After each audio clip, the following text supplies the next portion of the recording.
அன்பர்களே, புனித வளனார் எவ்வளவோ தாழ்ச்சியுடையவராக இருக்கிறார்.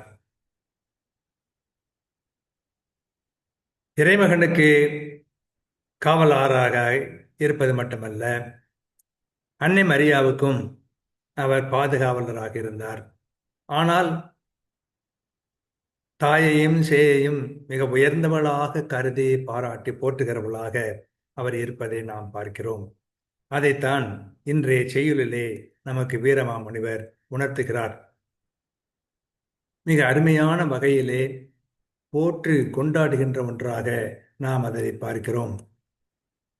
புனிதர் சூசையை பொறுத்தவரையில் அன்னை மரியா யார்?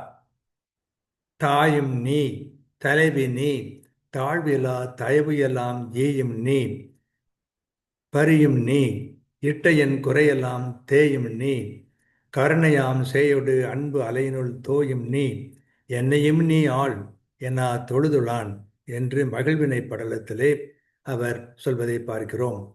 சொல்லுக்கு சொல் பொருள் என்ன என்று சொன்னால், எனக்கு தாயும் நீ, தலைவியும் நீ, குறையற்ற தயவெல்லாம் எனக்கு தருபவளும் நீ, எனக்கு பரிவு காட்டுபவளும் நீ, செய்த என் குறைகளை எல்லாம் தேய்ப்பவளும் நீ, கருணை வடிவமான உன் மகனோடு அன்பு கடலிலே தோய்ந்து கிடப்பவளும் நீ, இத்தகைய நீ என்னையும் ஆட்கொள்வாய் என்று சூசை அவளை தொழலாயினான். எனக்கு தாயும் தலைவியும் நீ, பரிவு காட்டுபவள் நீ, என் பிழைகளை தேய்த்து நீக்குபவள் நீ, தயைமிக்க உன் மகனின் அன்பு கடலில் மூழ்கி இருப்பவள் நீ, இத்தகைய பெருமை மிக்க நீ என்னையும் ஆட்கொள்ள வேண்டும் என்று சொல்லி சூசை மரியாளை வணங்கினார்.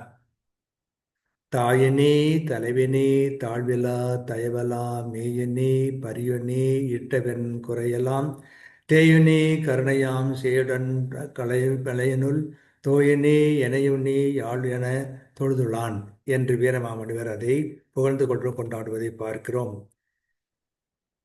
அன்னை மரியா சூசைக்கு மனைவி என்றாலும் கூட அவளை எவ்வளவு உயர்த்தி மனதிலே வைத்திருக்கிறார் என்று பார்க்கிறோம்.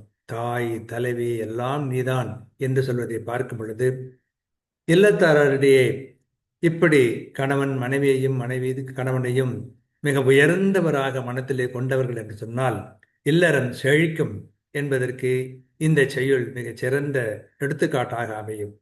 வாழ்க.